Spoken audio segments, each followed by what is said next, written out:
For those people out there who think that I go on and on and on about this dearly beloved little Prime Minister of ours, I'm going to explain to you why I do, and also the information I give later in this particular program is going to reinforce in what I'm saying now. Jacinda Ardern is probably the most dangerous Prime Minister New Zealand has ever experienced. Now, those who don't believe that, I strongly recommend they listen to what the experts say about Jacinda Ardern, and particularly about her politics and the way that she is leading you, if you believe her, leading you around by the nose because of the way that she manipulates the news, but the most important part, the information she prevents from coming out of her office, coming out of the cabinet room for you and I to know exactly what is going on. We don't even know who's running this country. We see some dreadful policies coming through which are obviously so green from those dreadful, evil, toxic Green Party, who couldn't give a stuff about the poor, who couldn't give a stuff about those who are having difficulty in living a settled life, more worried about trying to find the next dollar. The Greens are not interested in them. The Greens have no interest in anybody who is struggling. They haven't got a heart. They're just a pack of toxic, horrible politicians with policies that don't align with anything that we have ever known in New Zealand before. And then you have Jacinda Ardern, who really is so secretive and is on a journey to change this country to something which you and I would never ever have thought could ever happen.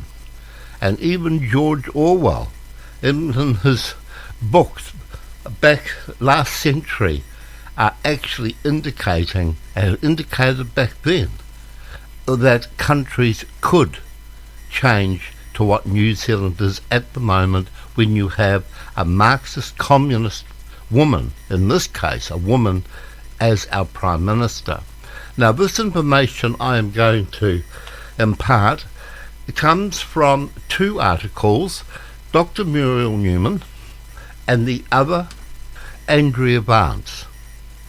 And both these women really know what is happening in New Zealand, not only politically, but they know, and they've seen it before, where there are groups of New Zealanders, voters within New Zealand, who are so easily led, who are so easily sidetracked from the truth, and will vote for somebody because they believe, yes, they believe that they are doing a good, sound job.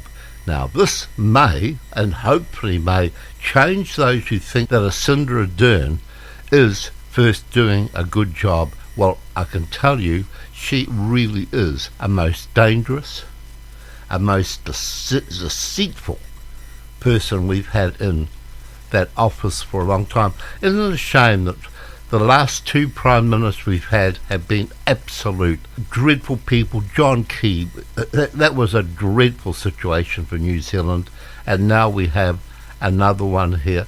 The time that probably prior to that was equally as bad was the David Lange era, where you had the Roger Douglases and those all coming up from the back room with amazing changes in New Zealand, which still you and I are suffering from. But today we have a Prime Minister who is far more dangerous than what happened within the David Lange years. When Jacinda Ardern took office in 2017, she promised her government would be the most open and transparent New Zealand had seen.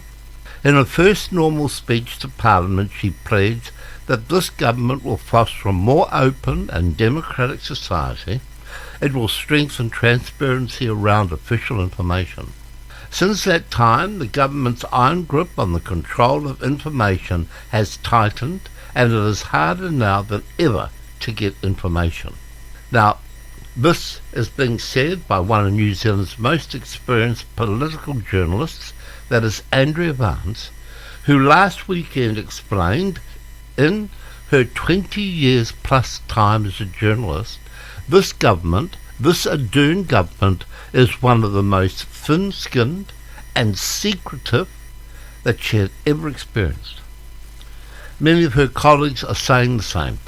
It's now very difficult for journalists to get the heart of the truth of a story. They're up against any army, and a huge army of well-paid spin doctors. And these spin doctors are at every level. The government manipulates the flow of information, even squeezing basic facts out of an agency is a frustrating, tortuous, and often a futile exercise. Barnes went on to say she explains that since the current government took office, the number of communication specialists, in other words, what we refer to as spin doctors, they have ballooned. Each minister has at least 2 press secretaries, and Ardern has 4. Now, can you imagine how many spin doctors are wandering around government in the government wing? The team assisting the Prime Minister shape her public image is headed by her Chief Press Secretary, Andrew Campbell. Former Stuff Business editor Alan Reid as his deputy. Essentially, they handle incoming questions for the Prime Minister, help with the speech writing, set up interviews and press conferences, and accompany the PM through media engagement. In addition, the Prime Minister's office not only controls what other members of the Cabinet are saying, but they go to great lengths to make sure their audience is captured, starting the week at cementing the agenda with a conference call with political editors. It's not just politicians that have press secretaries, so too do government departments, and under our PR-savvy Prime Minister, the number is skyrocketing. In the years Labour took office, the Ministry for the Environment had 10 PR staff. So you know immediately pulling your tit, and they are not a truthful ministry to have 10 PR staff. They now have 18. The Ministry for Foreign Affairs and Trade more than doubled their staff, up to 25. The MBIE grew out from 48 staff to 64, with the New Zealand Transport Agency, which had 26 communication staff 5 years ago, now employ a staggering 72 spin doctors.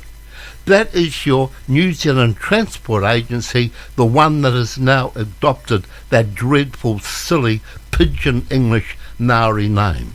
With the PR army promoting an image of government benevolence and attempting to block unwanted scrutiny, even basic requests for information are now being flatly denied. Think about that. We have people trying to get information to the public of New Zealand. When they ask a question, and the government and Ardern does not like that question, they will flatly refuse to give any information. So where is this open, transparent government that this Cindy, this little communist, promised? Andrea Barnes described how attempts by 2 senior journalists to interview Foreign Affairs Minister Nanaia Mahuta at a time of intense interest in the China-Australia-New Zealand relationship, it was just flatly refused. Not because of geopolitical sensitivities, nor a diary clash, but because the paranoid and the hypersensitive minister objected to taking questions from 2 journalists at one.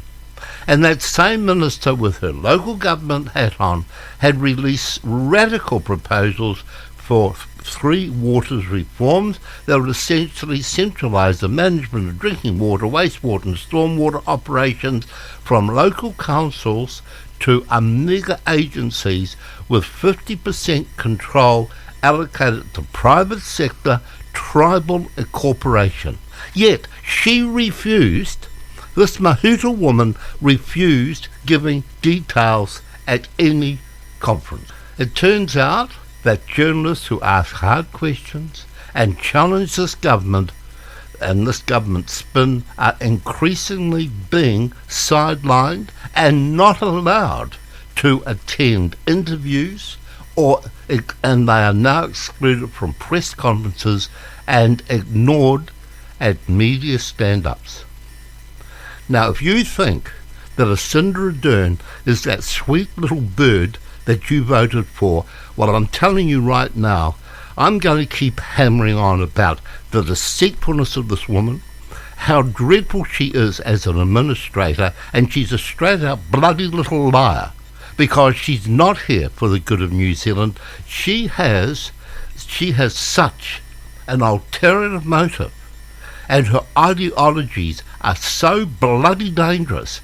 Everything that your forebears, that my father and grandfather went overseas and fought for to keep us free from this nonsense, and yet I don't know if people who vote for Ardern, and I really believe they have absolutely no right to attend any Anzac parade whatsoever or have any part of celebrating our returned servicemen, the servicemen who went overseas and laid their lives down for this country. Because if you are supporting Ardern, you are spitting in the eye of our forebears who fought and died for this country. Now think about that. This is how bad this Jacinda Ardern and her government truly is. In fact, they're close to being evil.